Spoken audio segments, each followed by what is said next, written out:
Good afternoon, folks. Just an impromptu one. Information found that's important in relation to what's about to take place on the old 6th of May. This acclaimed acceptance of the might of a new monarch fronting the might of the East India Companies, also known as the British Empire. So, without further ado, let's get in to this data. So it comes from the American Journal of International Law. It says, in relations with foreign states, the Dominion governments presumably have the power to act since they have been declared equal to the British government, which admittedly has power to act in international relations at the Versailles Conference. The Dominion governments acted by negotiating and signing treaties and by advising ratification of the treaties there concluded. At the Washington Conference, the Dominion governments also acted by negotiating and signing treaties and by advising ratification of treaties there concluded. So this is obviously on the back of the agreements made in the First World War while we were surrendering in order to bring in the Americans. In both these instances, so that's what they meant when they said you can win the war and take the victory. In both these instances, the Dominion governments acted as parts of composite but unified British Empire. In 1923, the Canadian government almost concluded a formal treaty with the United States, if, as the Canadian government claims, it did not actually do so. At the Imperial Conference of 1923, the Dominion governments received power to conclude treaties without reference to any other British government, where such treaties concerned only their own individual affairs. In 1924, 25 and 26, the Canadian government, through the King on behalf of Canada, concluded not only 4 treaties with the United States, but also one with France, one with Italy, one with Belgium, and one with Holland.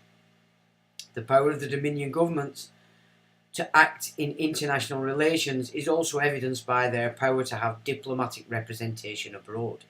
The Canadian government received the power by agreement with the British government in 1920. In 1924, the Irish Free State appointed a minister plenipotentiary to Washington. In 1926, Canada followed suit. Consequently, it must be concluded that the Dominion governments have and exercise the power to act in international relations. In relations with foreign states, the Dominion governments presumably bear the responsibility for any acts which the Crown may take on their behalf. The Crown is the formal chief executive of every Dominion government. The Crown acts and will act in a matter of concern to any individual Dominion only on the advice of the Dominion governments concerned.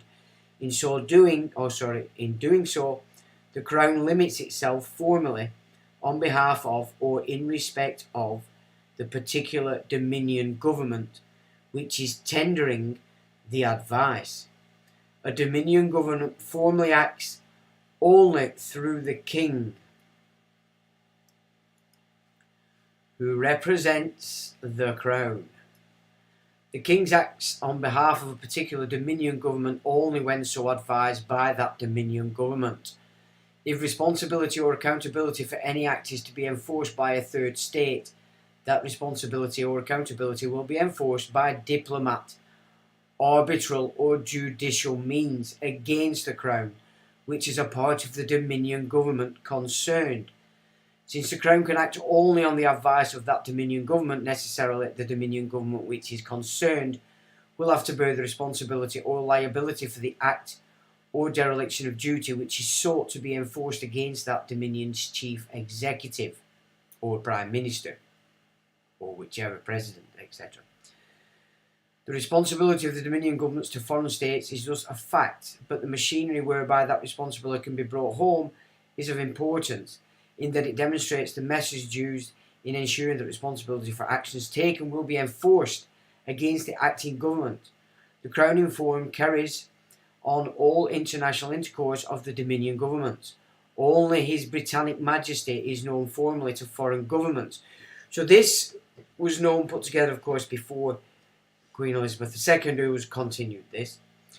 Only His Britannic Majesty is known formally to foreign governments. The Crown has its diplomatic corps in the various capitals of the world, and the Crown on behalf of Canada and the Irish Free State has its diplomats in Washington. Interesting, is it not, that the Irish Free State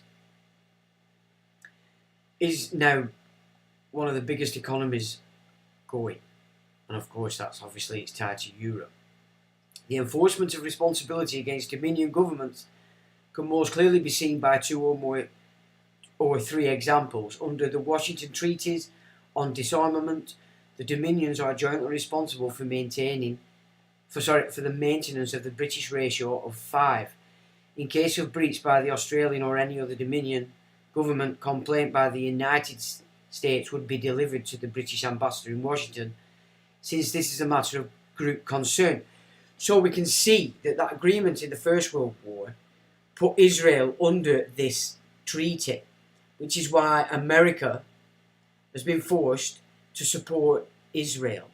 It's why all the Western nations have been forced to support Israel, because it's coming under this mantle. That is what the Rothschilds ensured when they persuaded the British government of the day in 1914 not to surrender, because they'd bring in America. This is clever stuff, but this is stuff that I haven't seen. So this is important because obviously no mention of England in this wannabe monarch's commitment. He wants to be the King of Scotland and the UK. The UK, of course, covering all these agreements. But it will be under the Scottish, which would be Roman law. Scottish has its own realm, but it's under Roman law. It has its own one or two parts that it's its own land law that the monarch has to uphold. But unlike England, which is basically land law and not so much, or at least in the public, tied to the Vatican will gain full control over the British Isles, over England, which will be no more, but more importantly, over this monster. The British Foreign Secretary,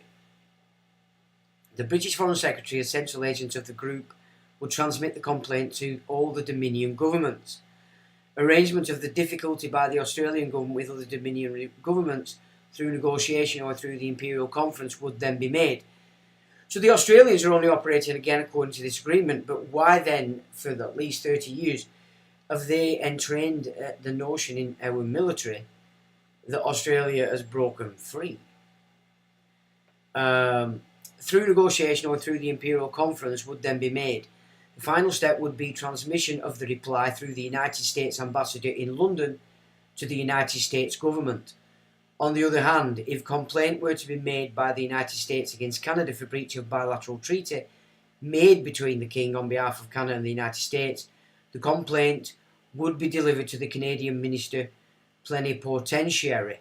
The Canadian Minister Plenipotentiary, acting for the Crown on behalf of Canada, would send the complaint to the Governor-General, that is, to the government in Ottawa, not the government in London, and the Governor-General, acting on the advice of the Government of Canada, would meet the difficulty in the appropriate manner. The Governor-General would then reply to the complaint either through the Canadian Minister Plenipotentiary in Washington or, and that is the end of the communication. Now then, how many of us are aware of this? Is it not important? I would say it's exceptionally important, given that we only have 5 more days before this Johnny-come-lately signs in this new pact, this new oath, whatever it is. We don't know what it is, so he couldn't possibly take sovereignty as the monarch, because it wouldn't be consensual, because we don't know, we haven't made agreement. Right, so there we go. That's all I wanted to put together. It's highly important. Everybody needs to get a grip of this who's interested in this matter. And let's see what this information has to offer us all in relation to what's important. So with that, I will say good afternoon and till the next time.